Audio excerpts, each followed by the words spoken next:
안녕하십니까. 대한기능학회 회장 이재철입니다. 지난 시간에 미토콘드리아에 대해 알아봤는데요. 오늘은 미토콘드리아 기능과 함께 체내의 거의 모든 대사의 상태를 점검할 수 있는 소변 유기산 검사에 대해 소개하고자 합니다. 소변 유기산 검사는 기능학에서 매우 중요한 검사인데, 소변 유기산 검사의 원리를 간단하게 설명하자면, 체내에서 벌어지는 대사 과정은 대부분 연속적이기 때문에 하나의 물질이 여러 단계에 걸쳐서 각각 필요한 효소와 조효소의 도움을 받아 일어나게 됩니다. 그림에서 보는 것처럼 A라는 물질이 E1이라는 효소에 의해 B가 되고, 또 B는 다시 E2라는 효소 도움으로 인해 C가 되는 것이 정상적인 이 대사 과정입니다. 그런데 만약 E2의 기능이 부족하거나 이 대사 과정에서 필요한 비타민이나 아미노산 등의 조효소가 부족하게 되면 이 대사 과정이 제대로 이루어지지 않게 되죠. 따라서 고장난 신호등에 여러분이 걸린 것처럼 B가 가득하게 축적되는데, 이때 이 B는 대사 산물의 과잉을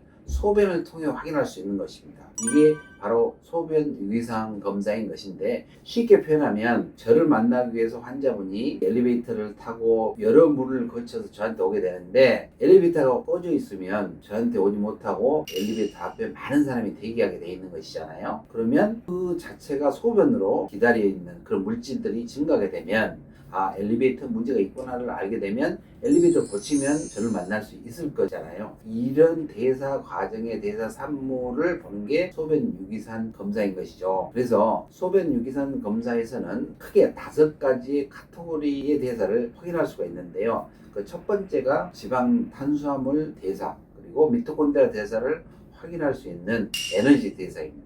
두 번째는 신경 전달 물질 대사, 세 번째는 산화 스트레스, 우리 노화되고 늙어가고 하는 거 아시죠? 산화 스트레스 대사. 그리고 네 번째는 간 해독 대사. 그리고 다섯 번째는 장이 튼튼해야지 모든 건강이 중요하다고 전에 말씀드렸듯이 다섯 번째는 당내 미생물 대사입니다. 지난 시간에 언급했듯이 미토콘드리아의 기능 부정 같은 경우 미토콘드리아를 구성하는 구조나 효소들 자체 이상보다는 미토콘드리아가 에너지를 생산하기 위해 돌리는 공장의 부수적인 재료들이 부족해서 공장이 제대로 돌아가지 않는 경우가 많다고 제가 말씀드렸는데요. 따라서 이 소변 유기산 검사를 통해 정확히 부족한 재료가 무엇인지를 파악해서 보충해주면 공장이 다시 돌아가면서 호소했던 증상들이 좋아지는 것이죠. 누가 이거 먹으면 좋다라 하는 그 카드라 통신에서 벗어나 자기 몸에 꼭 필요한 식품들도 1:1 개별 맞춤으로 드실 수 있는 자료를 제공할 수 있는 것이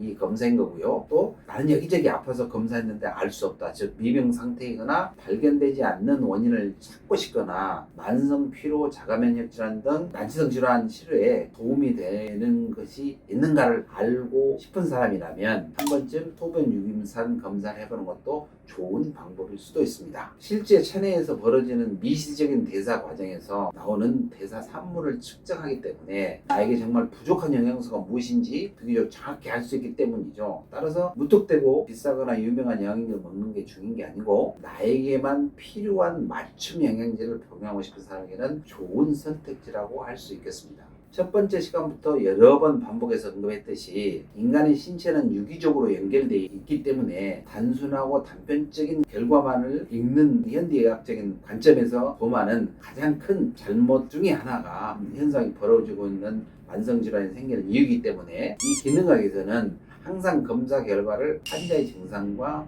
다른 생리적 불균형과 함께 연결지어 생각하려고 노력합니다. 따라서 이 소변 유기산 검사 결과를 보다 정확하게 이해하기 위해 이러한 기본 지식이 바탕이 된 의료인에게 해설을 맡기는 것을 추천드리고요. 이번 시간에는 미토콘드리아 및 소변 유기산 검사에 대해서 이야기를 마치고, 다음 시간에는 해독, 굉장히 중요한 거 아시죠? 디톡스에 관한 이야기를 해보고자 합니다. 사실 우리나라는 환경오염이나 오염물질들에 대한 위험성을 간과하는 대표적인 국가입니다. 유행처럼 디톡스 열풍이 불었지만 인터넷 서두른 근거 없는 지식에 기반한 민간요법 같은 치료도 많은 이들에게 오히려 부작용을 초래하는 경험을 갖고 있기도 하죠. 그래서 다음 시간에는 과학적으로 증명된 체내의 해독과 디톡스 대사에 관해 차근차근 알아보고 이를 효과적으로 치료하는 방법에 대해서 알아보도록 하겠습니다.